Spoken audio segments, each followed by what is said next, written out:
If you're watching this video right now, you are probably trying really hard to fix your marriage, or you know somebody that is trying really hard to fix their marriage. The problem with this big effort you're making that nobody tells you is that all of that effort being directed towards trying to fix your marriage might actually be the problem itself.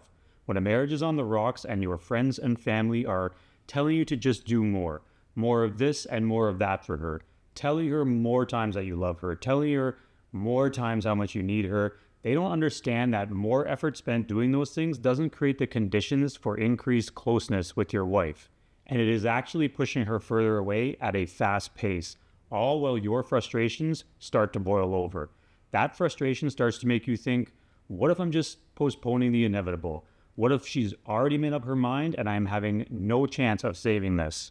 So in this video, I'm going to walk you through why putting all of that effort into fixing the marriage itself actually makes things worse, what signal all that effort actually sends to your wife without you even knowing, and what you have to do immediately if you want to save your marriage and get your wife attracted to you again so you can live the life you dream of with her. Just before we jump in, if you appreciate me making content like this, please go ahead and tap the like button so that other men can find this help as well.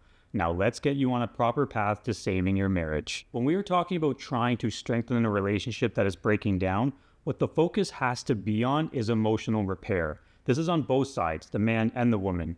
There is, though, a complete fundamental difference in the way both men and women experience emotional repair. And this is where most guys dig that hole and can never seem to get out of it. When men try to fix the marriage, the mindset is to treat it sort of like everything else the way we do in life. We're pretty simplistic and we go about things in a very practical or pragmatic nature. And in its simplest form, we look at saving the marriage like this. Something is broken and we need to repair it.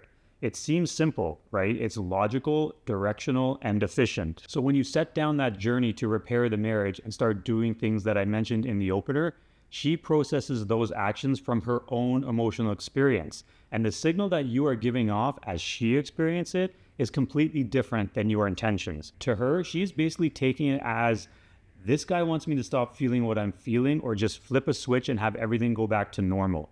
It signals that you are uncomfortable with her emotions, so you're trying to control them. Even if that's not your intention and you don't want to control anything and you're just trying to get the marriage back to a happy place.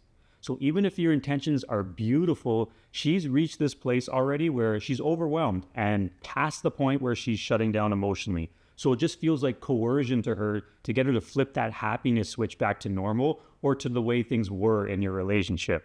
When this happens, her nervous system starts to tell her, I can't take this guy. I need to have some space. You can see how even the most well-intentioned of actions actually creates the exact opposite of what you want. This is part of the signal or message inside fixing that no man sees, and most of the people who are trying to give you advice don't realize either.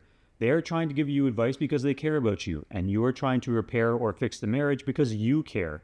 But emotionally, your wife receives the message as you need her to change so you can get the reassurance you need and can calm down, and that it's going to settle your fear of losing her and the relationship. Now, if you step back from the anxious emotional state you're in when your marriage is going down this spiral and think about what I just told you in a practical manner, it makes complete sense. If you're only steady when the marriage feels good and everything feels like it's going great, and you are only okay when she's okay, you can see how her emotional experience is that she doesn't feel supported and she feels responsible to be the emotional leader of the marriage. And I have to tell you guys, no matter what you've seen in TV shows and movies, she does not want that job of being the emotional leader. That is your job as the masculine presence in the relationship. So if you're not doing your job and then you try and fix things when they're spiraling down, the message you're sending her is that you are not centered unless she is coming towards you and reconnecting. If she is not doing that, you start to lose full emotional control. That is not creating safety for her. That is making everything dependent on her, and she will continue to pull away to escape that pressure of having to be the manager or supervisor of your emotions. This is why so many men ultimately get so frustrated and distraught, saying that the more they try, the worse it gets, or the harder they work, the more she shuts down. And then it just snowballs. And when they see all the effort they're making is making things worse, their frustration leads to more arguments and fights that escalate to the point of divorce. Because the issue is not the effort at that point in time in the relationship dynamic.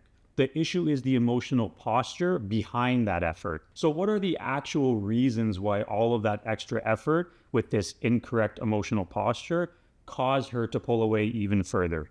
Well, reason number one is that she feels emotionally unsafe. This is bar none, non-negotiable, and cannot happen. This doesn't mean you are abusive or aggressive, which should never be happening, and aggression is the complete opposite of masculine leadership. But what emotional unsafety simply boils down to is that she doesn't feel understood, she doesn't feel free to express her own emotions or feel her own emotions, and she just feels pressure to switch everything back to normal, like I mentioned, and that she has to be the manager of your emotions. Reason number two is that she feels responsible for your emotional state. What happens a lot of times is even if men get a bit of a clue and think, wow, I have to take responsibility for how I have been showing up and how I am showing up right now, they don't realize that their actions as part of that effort to fix the marriage is still putting the responsibility of their emotional state onto their wife. This happens when she sees you deflate when she's being distant, or you chase that reassurance that everything is okay now because you've been putting in that effort to show how much you love her. And if you don't get that response you're looking for, you are not okay. Saying this in the nicest but clearest possible way, women don't want to be their husband's emotional mother. And reason number three is that she just doesn't trust the new version of you yet. So this one is a tricky one, and it's a very integral piece of the male-female dynamic that most men don't understand. Even if you are actually putting in all of that effort to try and save your marriage, but you're putting it into the right things that will actually help save it, which I'll touch on a few of them in a minute, she does not immediately believe it and come running back into your arms right away. Because of the confirmation bias that has been building up in her about you because of how you've been showing up in the relationship and how it's been, even if you start to show the signs of doing the right things that reignite safety and attraction, her nervous system is cautious and will still wonder if these changes are for real or just an act to get her back. And then as soon as she gets closer, all of those good changes stop. So I mentioned I would talk about the right things that you need to focus all of that extra effort on. That will ultimately put you in the best position to save your marriage. So here are the three things to focus your intense effort on that actually rebuild emotional safety. Number one, you have to learn how to have emotional groundedness. This means that when she is pulling away from you or not as emotionally available as you are used to, you don't collapse and panic. You don't start going into patterns of over-apologizing for things that you don't even know why you're apologizing, which is a mistake I know far too well that I did that helped my relationships go down the drain. And you don't want to chase after the relationship reassurance just so you can feel better. You can feel that pain because that is a human experience, but you can't act from that pain. Being able to be calm and grounded emotionally is the number one masculine signal of safety. The number two area you have to divert your effort to is focusing on curiosity instead of control. Instead of thinking about how everything you are trying to do to fix the relationship isn't working, focus your attention on getting curious instead. Instead of scrambling and thinking, how do I fix this right now? Try focusing your thoughts on what's actually going on underneath her emotions. And instead of how do I make her stop being upset or how do I get her to stop being so cold to me, think what does she actually need to feel understood? This type of curiosity focus is what allowed you to learn the right actions to take for her to finally be able to open up again with you. And finally, the third area to focus all of your effort on is to learn how to create the calm emotional climate. When she shut down, this is the place where 90% of men just completely get it wrong because they start escalating further or just shutting down along with her, which is just essentially mirroring her energy. You have to take this opportunity to be the masculine leader in the relationship and provide a model framework for the emotional climate. That model framework has to be steadiness. The fact of the matter is, women relax around a steady emotional climate. So, the good news, yes, there is actually light at the end of the tunnel after all of this, and the best part is you don't actually need her excitement or motivation or even her participation to completely transform your marriage and get it back on track and into a great place. You just need to change the emotional climate you are creating. When you learn how to do this and do it effectively, she will stop feeling judged and rushed, and she's going to stop feeling like the weight and responsibility of your emotions are on her shoulders. She will start to feel understood and incrementally safer to express herself. This is what leads to reconnection and reconciliation without having to convince her or drag her to therapy or listen to any advice from friends or family anymore. If you've been trying your hardest, doing the right things, saying the words your mom told you to say, but nothing is working, and this video has helped you come to the realization that you've been approaching this completely in the wrong way, I know exactly how you feel because that was me for over a decade. But once you learn what actually works, it is a complete game changer in your life.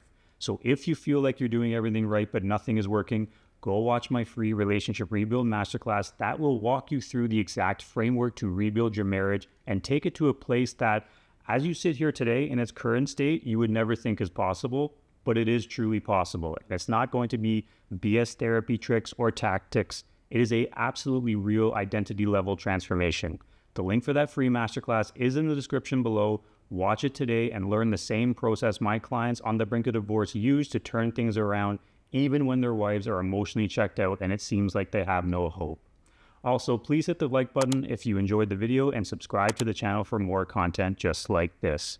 Thanks for watching, and I will see you in the next episode.